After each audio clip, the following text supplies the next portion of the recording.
comme j'ai dit, en Belgique, il y a beaucoup d'argent. Dans certains clubs, dans certains secteurs, il y a beaucoup d'argent. Donc, en fait, c'est les entreprises. Par rapport à la troisième division belge et avec la seconde, parce que je sais que quand un club est en bas du classement, ben, il y a un très gros écart entre un club qui vise la montée, par exemple, au championnat au-dessus. Ouais. En fait, je vais comparer ça à la France pour que les gens qui regardent aient un petit peu un ordre d'idée. 16 divisions, si je dis pas de bêtises, de la Ligue 1 jusque le district 5 ou 6.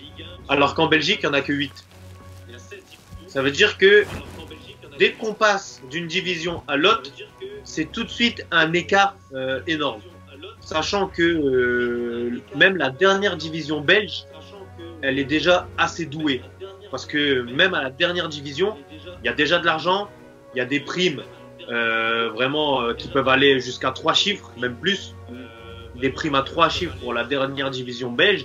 Beaucoup d'argent. Donc les gens qui sont assez doués, qui savent jouer au football, bah, ils sont attirés par ça. Donc ils se disent, bah ok, bah, je vais quand même jouer dans la dernière division belge, même si, voilà. Donc bon, les écarts sont très hétérogènes. Ouais, hétérogènes, voilà. Ouais. Hétérogène, on sent la différence de niveau. J'en ai fait les frais aussi avec mon ancien club où en fait j'ai commencé à l'avant-dernier niveau en Belgique. On est monté, on a fait une superbe saison, on est monté et l'année d'après, on est redescendu. Parce que le niveau, on l'a senti le niveau. On l'a senti. D'accord. Donc ouais, l'écart de niveau est très. D'accord. Après, ça permet de plus progresser quand on monte d'une division et pour essayer de, si jamais on redescend et qu'on arrive à garder les joueurs, on peut éclater tout le monde dans la division inférieure et pour pouvoir remonter de suite la saison suivante. C'est ça, c'est ça. C'est aussi, on peut aussi, par exemple, en 3 ans, accéder dans une superbe division, alors qu'en France, on doit le faire en 5, 6, 7 ans, parce que même si les écarts sont assez homogènes, voilà, la durée, elle est beaucoup plus longue. Par exemple, je vais créer une association, une équipe en France. Je dois passer de la D6 à la R2, j'en ai pour 7 ans. Alors qu'en Belgique, bah, je peux essayer de le faire en 3-4 ans. Même si c'est plus difficile à le faire. Oui, forcément. Une question aussi, quel a été ton parcours le plus beau dans la Coupe de la Belgique? Bah, là, c'est ma première saison en Coupe de Belgique. En fait, la Coupe de Belgique, c'est pas comme la Coupe de France. Ça prend toutes les équipes. Ça veut dire que toutes les équipes de province, donc régionales en France, toutes les équipes de province, elles sont pas automatiquement qualifiées en Coupe de Belgique. D'accord. Ça veut dire qu'elles doivent passer une autre coupe pour que ensuite, si elles atteignent un stade sur cette coupe-là, seront automatiquement qualifiés pour l'année d'après en Coupe de Belgique. Ah oui, c'est complexe. Mon ancien club, c'était la GESPO Commune Warneton. Ce club-là n'a jamais été qualifié en Coupe de Belgique. Si je dis pas de bêtises. Peut-être 1 ou 2 fois, mais je pense qu'elle n'a jamais été qualifiée en Coupe de Belgique. Et vu qu'on avait fait une superbe saison, que ce soit en championnat, mais aussi en coupe, on a réussi à se qualifier en Coupe de Belgique l'année suivante. Malheureusement, bah, je me suis gravement blessé, donc j'ai pas pu y participer. Ils ont été éliminés dès le premier tour sur le score de 6-1 ou 6-0, je sais plus combien. Et voilà. Donc du coup, ben, j'ai pas participé la première année ni la deuxième année que j'ai fait en Belgique à Comines en Coupe de Belgique. Et là, ben, j'ai fait la Coupe de Belgique avec Menin, mais en tant que remplaçant, comme tu l'as évoqué au début de la conversation. J'ai pas pu faire de match en Coupe. C'est dommage, mais c'est pas terminé encore.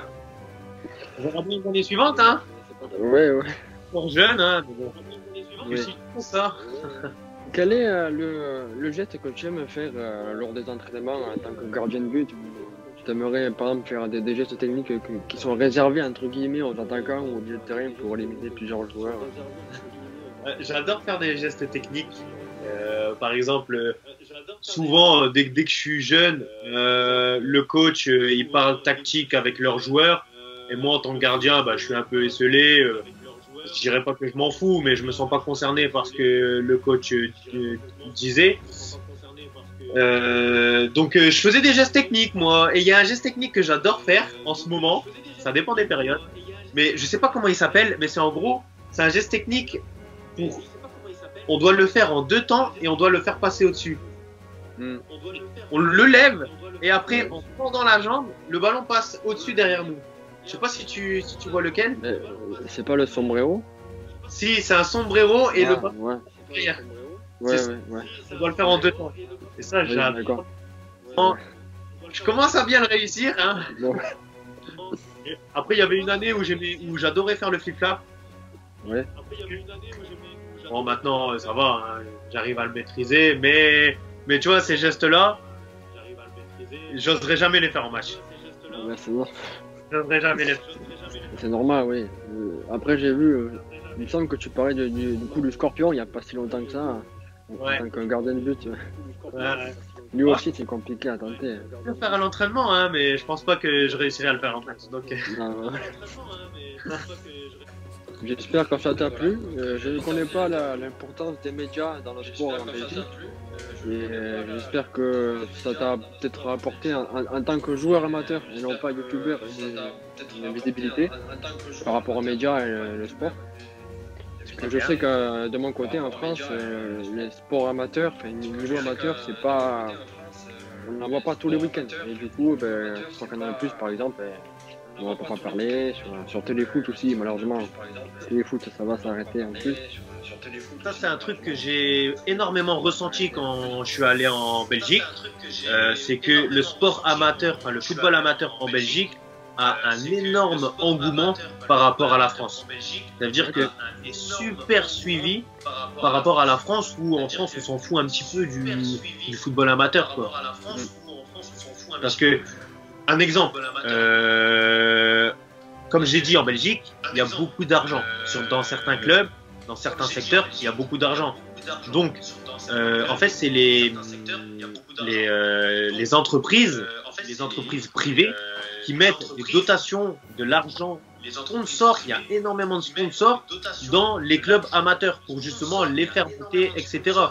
Il y a 2 ans, j'étais dans un club à l'avant-dernier niveau de Belgique et on a joué un match où ça a été filmé, il y a eu un reportage là-dedans. T'imagines en France, en 2 District 3, tu penses vraiment que la télé va venir? Non. En Belgique, il y a eu ça. Je l'ai ressenti. Il n'y a pas que les pères de joueurs qui viennent venir. En France, c'est souvent la famille qui vient voir les matchs en Régional 2, Régional 3. Là, non, t'as toute la ville qui vient. Franchement, il y a même des supporters, quoi. Donc, c'est quelque chose que j'aime beaucoup. J'aime beaucoup ça. J'aime bien quand il y a de l'engouement, tout ça. C'est normal, en plus, ça porte en plus les joueurs. Hein. Bon, là, ça dépend de la période, mais avec le corona, c'est plus complexe de supporter son équipe dans les stades. Malheureusement. J'ai terminé l'interview sur cette question un peu bizarre. Hein. Et, donc j'espère que tu as apprécié le moment. J'espère que si tu as apprécié cette conversation. J'espère que tu es satisfait des réponses que je t'ai apportées. Oui. Merci en tout cas, ça m'a fait plaisir que tu m'aies sollicité sur ça. Avec plaisir. Ça me fait plaisir. J'ai pas l'habitude de faire des interviews. Hein. Pour moi, c'est la première. D'accord. Moi, c'est la première. Je suis désolé hein, si parfois j'ai bégayé. Je ne trouvais pas mes mots. Mais bon. Moi, je te souhaite bon courage en tout cas.